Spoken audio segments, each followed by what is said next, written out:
Minecraft is the phenomenon game of recent years, so maybe you missed it if you're a little old. But that's no problem, because in this video, I'm going to tell you everything from the beginning, through the story of the creator Markus Persson, also known as Notch, or how a man becomes very rich almost by accident by giving birth to a game that completely surpasses him. In Markus's parents decided to leave the small town of Edsbyn to settle in Stockholm. The problem for Markus, then aged 7, was that he found himself in a school where the students all already knew each other well. He then has difficulty integrating, his natural shyness not helping. As a result, he is often alone, playing most of the time with his Legos, an activity which allows him to exploit an aspect of himself that has always been present, his creativity. But Legos will suddenly be replaced by a new hobby, because Markus's father one day brings back a computer, the Commodore. Once installed in the parents' bedroom, the computer has become for Markus the central point of his house. On the one hand, because he plays it a lot with games like Saboteur, The Bad Style, or even Boulder Dash, one of his favorite games, which consists of having to dig to find diamonds while avoiding being crushed by rocks. But it is above all modifying programs that he enjoys, to the point that he subscribes with his father to a computer magazine in order to learn how to program. It was a year later, after having made quite a bit of progress, that Markus, at the age of 8, managed to create his very first game. The years would only accentuate the passion that Markus had found with programming, and as a result he will not be one of those teenagers not knowing which path to take. He is certain of it. He wants to do a job related to video games, except that getting a job in video games is not an easy thing to find, and when he left high school at the end of the 90s, Markus only found jobs that had little to do with his passion. It was in 2004, after a few years of work, that he had the first opportunity to work in a real video game company. It's called Midas Player, a very young company opened since 2003, intended to become a heavyweight in the industry, since it changed its name a few years later to become King.com and created the global success Candy Crush. For now, in 2004, Midas Player took over the fashionable business model at the time, namely developing small free games on pages such as those of AOL, or on these games, players can compete online by betting money if they wish. This is where Midas Player takes a percentage to earn his crust. Initially, Markus is delighted to work in this company.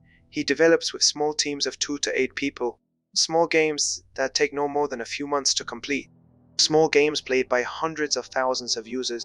But quickly Markus will find himself creatively frustrated, because Midas Player has a very well-oiled business plan, which allows little creativity. The games created are often clones of games with an already well-established concept, such as Casbrick, Mojang, or even Solitaire. Over time, Markus's work will prove to be more and more boring, a weariness which is alleviated by the fact that at the same time in his free time, he develops his own games. Just before joining Midas Player, he had already started developing Worm Online, an MMO that he co-created with a colleague he met at his old job, a project he left in 2007, and it's also been years that he likes to develop small games, often during various competitions where programmers come together to create the best possible game under specific constraints, such as a limited period of time like 48 hours, an imposed theme, or a space of storage not to be exceeded. In short, during these years at Midas Player, Markus took on small projects, and ideally, he would like to create his own independent development studio to make a living from his creations. It is this hope that makes him support his work, but this fragile balance that he has found will not last.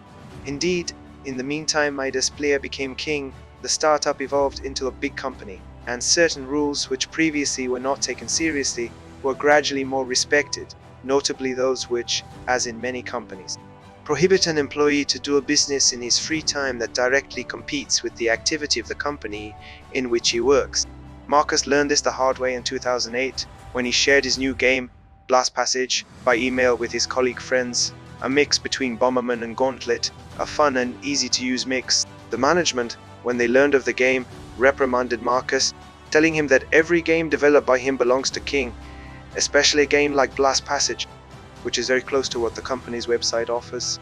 As a result, the game was adapted and put on sale on the King site, and it did not do very well, and Markus found himself disappointed, because the fact of being able to develop his activity alongside work by creating his games and thus ultimately becoming independent had become the only reason that pushed him to stay in his company. He will therefore give himself the new objective of leaving King as quickly as possible and see if he can find better things elsewhere. He gets a job at Avalanche Studio, a big company with 200 employees who produce ambitious games like Just Cause, but he hates the experience, his involvement, the final product of which is too weak. It's much too impersonal for his taste. He lasts 2 weeks before returning to King. Markus is so fed up that he is ready to leave the world of video games to go work in any company, as long as they let him create his games. It was in 2009 at Jawbomb that he found his happiness. Jawbomb is a software allowing you to publish photo albums in HTML format on the internet. Nothing to do with video games, therefore. And that suits Markus very well. The job is surprisingly much more enjoyable than he thought, and especially now, he can freely devote himself to creating his next game. I wanted to make a game that was going to be a little longer, a little less, to see if it could make money, and I decided to make a game like a blandishment between Dwarf Fortress, which is a game quite small, which is quite fun, and Roller Coaster Tycoon, which takes real-time strategies, gaining resources, trying to build coins and everything. His first game idea that Markus is talking about is codenamed Ruby Dung, but it's still just one of many attempts, aimed at finding the formula he likes, and then really launching into development. At the same time, he also created a demo called Zombie Town. The goal was to make a game with GT at Channington War style graphics, where we kill our characters en masse here. But all these little ideas are put aside when Markus comes across a game that will literally captivate him. It's called Infinite Miner. Infinite Miner is a team game where the goal is to collect ores and bring them back to the surface before the opposing team. Besides that, there is also a free mode where players can express themselves and indulge in construction. Markus, upon discovering Infinite Miner, said to himself that this is totally the kind of game he wants to create. At least he wants to take the basics and improve it, because he has noticed certain flaws, such as the limitations of construction mode with a low number of possible block variations, as well as their frankly ugly colors based on red and blue. So he sees himself taking the same kind of aesthetic as Ubik, but using the textures of its Ruby Dung demo to give a more fantasy aspect. This is how on May, Markus published on his YouTube channel a demo of his game, which he called Cave Gang. It actually looks a lot like Infinite Miner. It's even assumed to be a clone of that game, but Markus doesn't intend to do the same style of gameplay. Certainly, he plans to include a creative mode where people can build whatever they want, but he also wants to implement a survival mode, where he can integrate a lot of the elements. And to keep players informed of the progress of the game, he created his blog a few weeks ago, which he maintains under the pseudonym Notch. In this blog, he therefore talks about Minecraft, but also allows himself to digress by sometimes doing, for example, film reviews, or by expressing his feelings on various subjects. In short, it doesn't take long for Markus to set up the Minecraft business model. The game when finished will be 20, but those who pre-purchase it in alpha version will pay half price. A very limited free demo will still remain available, so that newcomers can try the game before purchasing it. Minecraft was launched on June 13 in a paid version, and surprisingly, 2004 hours later, 15 people had already purchased the game, bringing in more than 100 to Markus's PayPal account. Obviously, the latter begins to follow with interest every day the number of his sales. This continues at 7 per day in the weeks that follow, and this increases exponentially so that 1 month and 1 week later, 990 copies of Minecraft are finding takers, while the game is still extremely sparse in content, still reduced to a single mode, creative mode. However, this content keeps growing because the feed updates every day. Many new blocks are added. I wanted to make a game that was going to be a little longer, a little less, to see if it could make money, and I decided to make a game like a blandishment between Dwarf Fortress, which is a game quite small, which is quite fun, and Roller Coaster Tycoon, which takes real-time strategies, gaining resources, trying to build coins and everything. Elements such as clouds or trees make the environment more alive, and highly anticipated features are implemented such as multiplayer mode.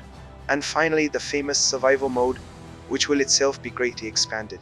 With the addition of the day cycle night, and especially with crafting, which becomes the cornerstone of Minecraft gameplay, it allows you to make various things like tools or weapons from the elements you find.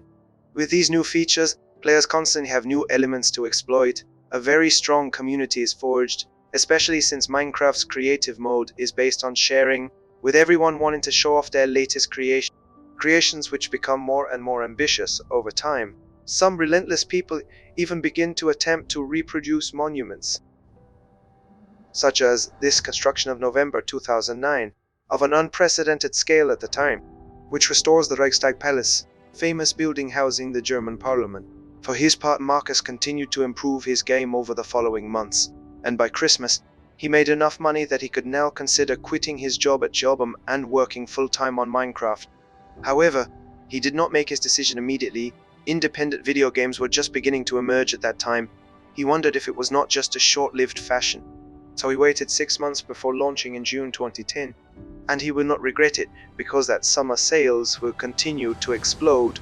On July 29, he records for the first time more than 1,000 sales made in 24 hours. Markus is low-key. The year 2009 to 2010 brought him more than 100,000 euros.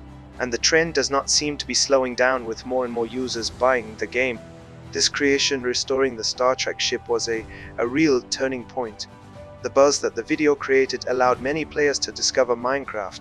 It is this kind of sharing that made the popularity of the game take off without Markus even needing to advertise. But this is still only the beginning, because important additions such as redstone powder, an element allowing the creation of interactive mechanisms such as linking a switch to a door, allow players to create more and more maps complex.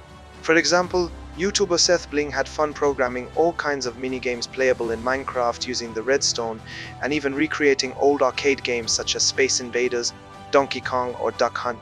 It was the beginning of games within the game, and with the addition of the slightly more fashionable adventure mode, which allowed players to create their levels with their own rules and objectives. Minecraft moved far beyond being just a game and became a platform in its own right, where on the one hand creative people can make their own game without being programmers, whether RPGs, platform games, cooperative puzzle games, or even construction competitions, and another is users who have constantly renewed content for their greatest happiness. As a result, in early 2011, Minecraft sold 1 million copies even though it had barely entered the beta phase. Thanks to this success, Markus was able to realize his goal a few months before. Together with the general manager of Jobam and a former colleague of King, he founded his own independent development studio, Mojang. With this studio, he managed to finish Minecraft, and the game was officially released on November 19, 2011, and will then be adapted for most existing media.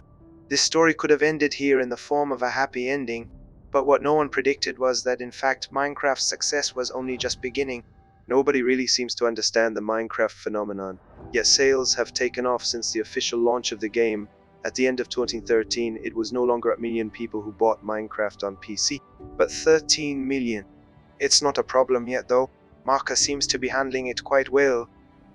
Unfortunately, this good atmosphere that Markus speaks of will not last, and this desire to remain a small independent company despite the enormous success of Minecraft will be shaken, because the following year, for all platforms combined, it is more than 50 millions of copies sold. Now it's starting to really do a lot. In fact, Minecraft is on the verge of becoming one of the best-selling games of all time.